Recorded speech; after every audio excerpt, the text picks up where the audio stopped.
Hello everyone, in this lecture we are gonna build simple blog post layout, and here's how it should look.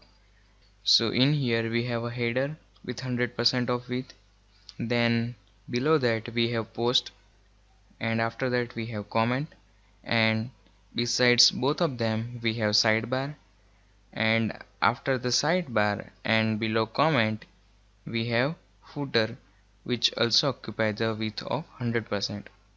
This layout can be built using our previously gained knowledge, so I want to give you this task. It's not so hard, so try to do it on your own, and if you don't, I'm here to help.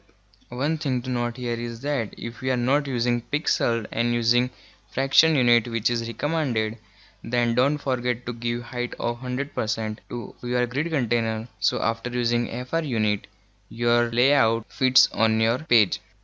So see you in the next.